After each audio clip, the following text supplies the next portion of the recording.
Learning a language is no easy task, but if you're committed and you work really hard at it, like anything, you can make a lot of improvements really quickly. And here's the story of how I've been able to take my Swedish from almost nothing to a very conversational level in 6 months.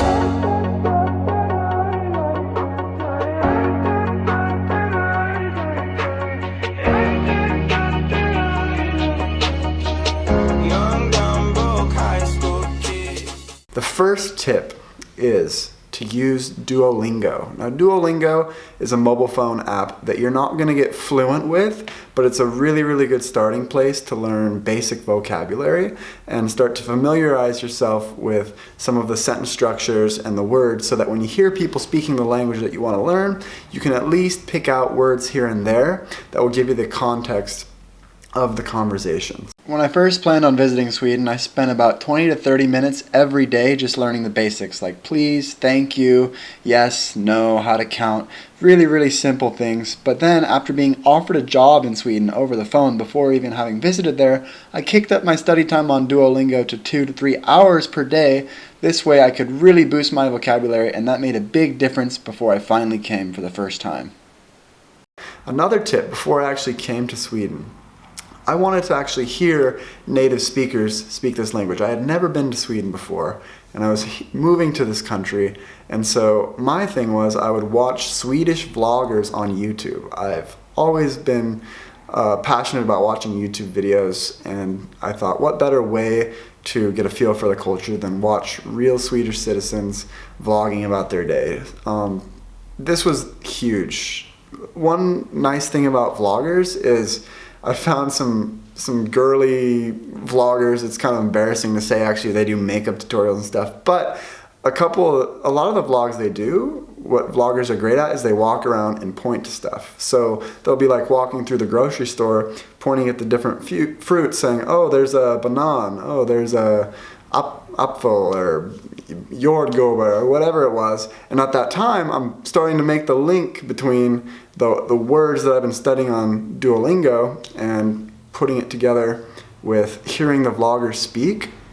And so I would go for runs back home in the States before I moved to Sweden and just listen to the Swedish vloggers, and then I would try to see how much I could understand. And in the beginning, I could maybe only understand like 5% of what these people were saying. I would understand a word here, a word there. It was really, really bad. But I knew that the more I listened to this, the better it would get. And along with, there's videos for almost every language on like basics. So you can learn basic language stuff on YouTube, but then when you watch those vloggers, you can try to test yourself to see how much you're actually understanding. And that actually goes a long way. Finding a native speaker that you can speak with all the time is definitely going to help you a lot. I'm lucky. I live with my girlfriend who's a native Swedish speaker, so we can speak Swedish all the time. At the school where I was working with students at very young ages, grades 4, 5, 6, 7, and 8. So especially with the grades 4 and 5, their English skills were not the best because they're still very young and they don't start learning Swedish in school really a lot until elementary school when they're already 5, 6, 7 years old. So these 4th and 5th graders that I've been communicating with have only been studying English. They've only been studying English for 3 or 4 years. And so their English, as you can imagine, is not the best. And it forced me to communicate Swedish with them. And actually working in this way has really improved my Swedish leaps and bounds, because when you're forced to speak it, that's when you learn the most. And I think one thing about coming to Sweden that's really, really difficult is because everyone in Swedish society speaks such amazing English, it can be hard to speak Swedish when everybody around you can speak better English than you can speak Swedish. So a lot of people that come here to Sweden that do not speak Swedish as a native language, they have a really, really hard time learning the language because there's no need for it.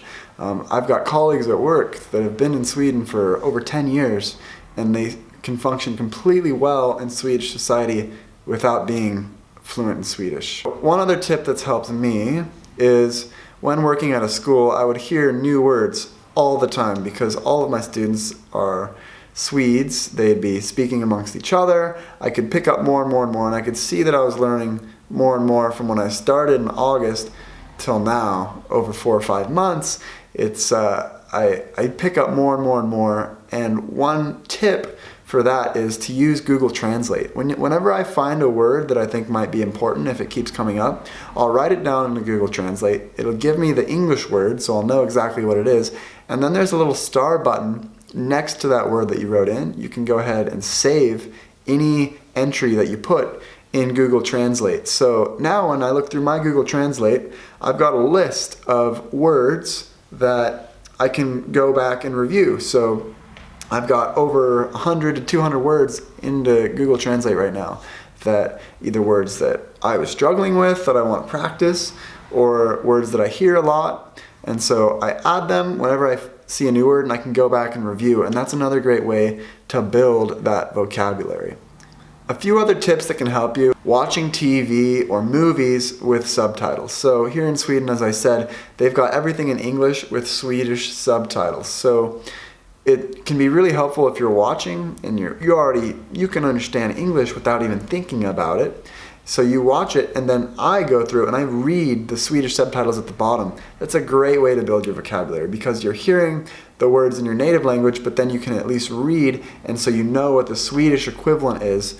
I've been watching Game of Thrones with my girlfriend. I've already seen it, but she hasn't.